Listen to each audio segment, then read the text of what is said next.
Hey everybody, JP here, and wanted to go back to our snare drum reverb and clarify a couple things based on some of the questions I've gotten in the comments, and also talk about another reverb that I really meant to include in that video and then just kind of forgot about while I was yapping about everything. When Andy would walk in to sit down and start working, his assistant, he had a longtime assistant, Steve Cisco, for 20 years. Steve sadly passed away about a decade ago. Since then, he's been working with Dan Malsh up at Soundmine, Stroudsburg, Pennsylvania.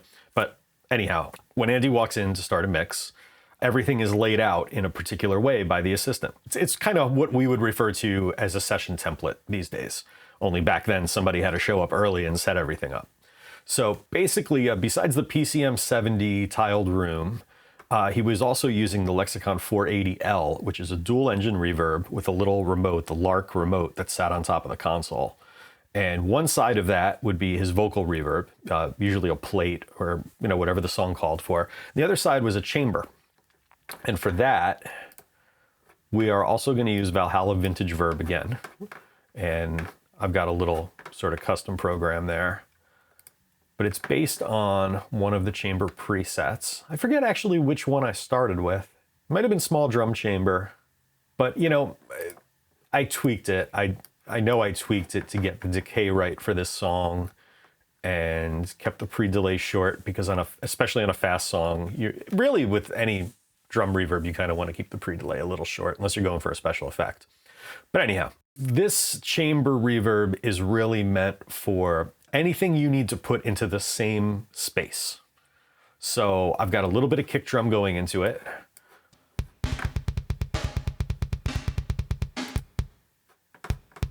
So that's our quirky kick drum from my very first SSL video. And that's just a little bit of it going into the chamber there. And the natural kick's not going into it at all. And there's a little bit of snare going into it.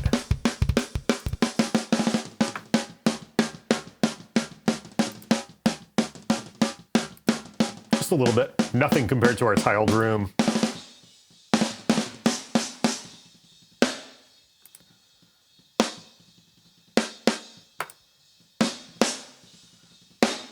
So clearly it's not the main snare reverb, right? But it's doing something there. I've got actually the white noise going through it a little bit.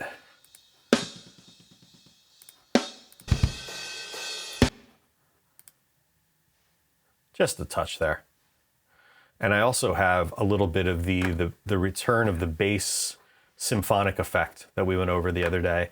That's feeding just a little bit into there too, but we don't need to get into that now. That's, again, anything that you just want to give a little more depth of field to. That's sort of his live band in a room reverb for that purpose. He might put some guitars into there. I don't think I am. No, I have a separate room. We'll get to that. I'm going to do a guitar video at some point on all this.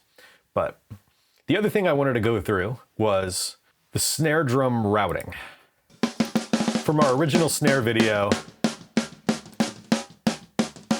regular track, high frequency emphasized snare, right? Those are both slightly feeding the chamber and then going out to our main drum bus. The third track that we made in the last video is only going to bus 1, which is tiled room. And it's going out bus 3, which is triggering our white noise. So here, what I'm gonna do is bypass the reverb and all the reverb processing.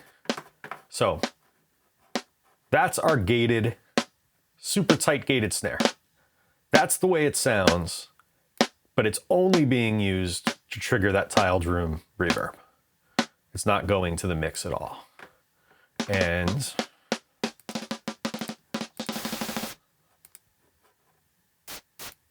here's white noise by itself.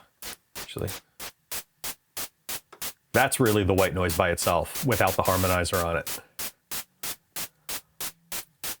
So this would be maybe something like a sample that Andy might use, and then he would find the right pitch and then send it through that reverb.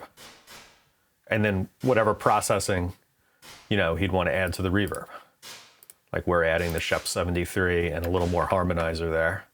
And then, so between that and this, depending on the song, you're gonna find your balance between these two. It might be more of the tightly gated snare.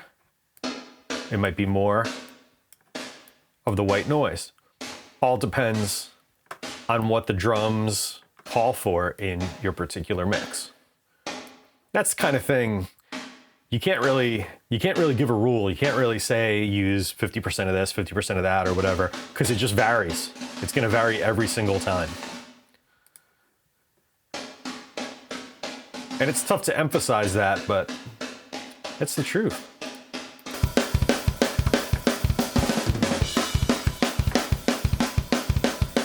So I hope that clarified some things. I got a few questions about that. Somebody asked me about the kick drum reverb, and a few people asked me about some of the routing for the snare drum. So yeah, I hope that's clear. And of course you could always zoom in, and I'll try to get this as big as I can for you as well.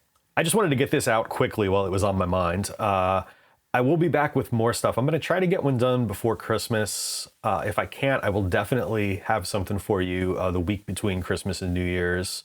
I have a couple guitar videos in mind. I'm gonna do a guitar video for this project, but this one's a little different. This is more, I'm doing like the Andy Sneap Wave C4 thing and a few other things with the guitars that I think you'll definitely dig. I really like my guitar bus, and I think you will too. There's a guitar video I want to do using another multi-track. It's more of the Nirvana Nevermind Andy Wallace guitars. It's kind of the kick drum triggering the compression, and really cool dynamic thing happening there. So that's going to be coming up soon too. And then hopefully some vocal stuff. We could do some screamy vocals and some growly vocals, and yeah, all sorts of that. I want to do a drum bus compression video as well, probably more of a Brendan O'Brien kind of thing. And I have a multi-track picked out for that too. Kind of creating room mics when you don't really have good room mics to work with, or don't have the opportunity to record them the first time. Kind of using reverb and bus compression to kind of make some faux room mics, and a lot of fun stuff. So yeah, I had way too much espresso after dinner tonight. I know I'm rambling, but I hope you all enjoy this. Thank you so much for all the kind words and the enthusiasm for these videos. It inspires me to keep making them. So I hope you keep enjoying them. All right, take care guys. See you soon.